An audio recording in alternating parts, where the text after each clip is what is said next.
It was the late 1960s, a city paralyzed by fear, and a killer who turned murder into a message. Letters began arriving at local papers, filled with strange ciphers, taunting the police, and signed with a chilling symbol, a circle with a cross through it. He called himself the Zodiac, and over the next few years, he would become one of the most terrifying and mysterious killers in American history.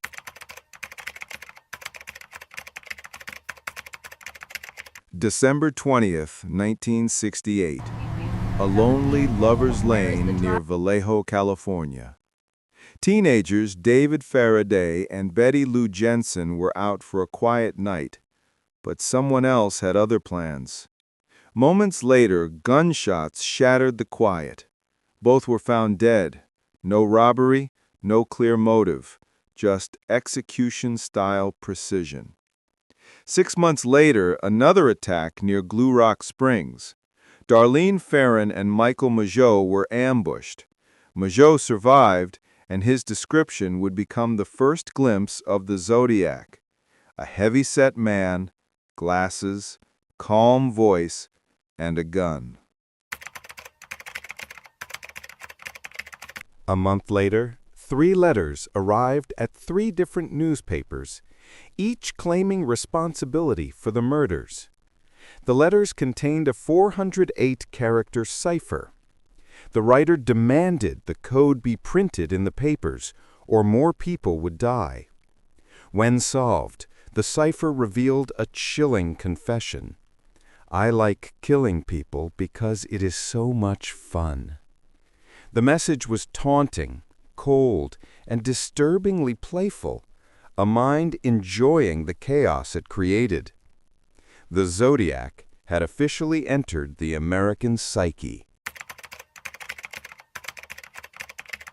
College students Brian Hartnell and Cecilia Shepard were enjoying a peaceful afternoon by the water.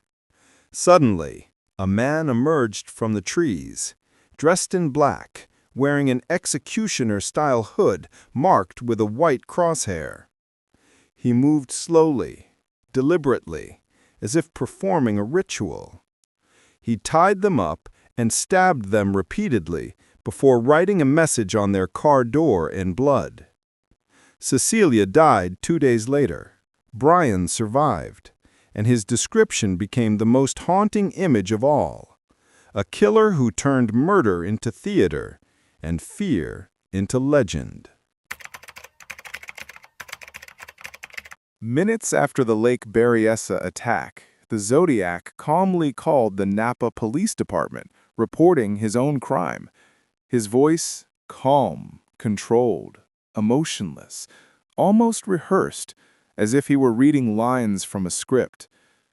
Just 2 weeks later, the Zodiac struck again, this time in San Francisco. Taxi driver Paul Stein was shot point-blank in Presidio Heights. Teen witnesses saw the suspect wiping down the cab, methodical and unhurried, then walking away into the night. Police arrived within minutes, sirens echoing through the fog, but the Zodiac had vanished, dissolving into the darkness like a ghost, leaving only fear behind. The Zodiac's letters kept coming, each one more cryptic and mocking than the last. More symbols, more taunts, and chilling claims of new murders no one could confirm. Police departments from Vallejo, Napa, and San Francisco joined forces, desperate to stop a phantom they couldn't see.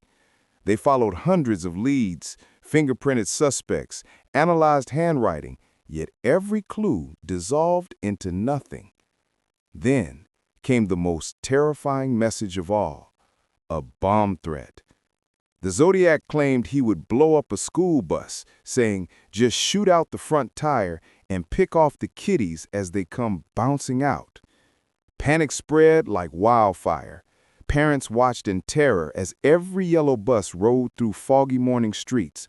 The entire city held its breath in fear. Dozens of suspects emerged, but one stood out. Arthur Lee Allen, a former schoolteacher with violent tendencies, fascinated by ciphers, and reportedly calling himself the Zodiac around friends. His home contained weapons, blood-stained knives, and a Zodiac-branded watch, eerie trophies of obsession. But there was no proof. His handwriting didn't match. His fingerprints didn't match. Every lead slipped through the cracks like smoke. For decades, Allen remained the prime suspect, haunted by accusations until his death in 1992. Yet, when DNA testing finally came, it ruled him out completely. The mystery didn't fade. It deepened, darker, colder, and more impossible to solve. Years passed. New letters surfaced. Some confirmed, others dismissed as cruel hoaxes meant to keep the terror alive. The Zodiac's cryptic puzzles continued to torment investigators and amateur codebreakers alike, including one cipher that took 51 years to solve. In 2020, a relentless team finally cracked the infamous 340 cipher. It read, "I hope you are having lots of fun trying to catch me. I am not afraid of the gas chamber."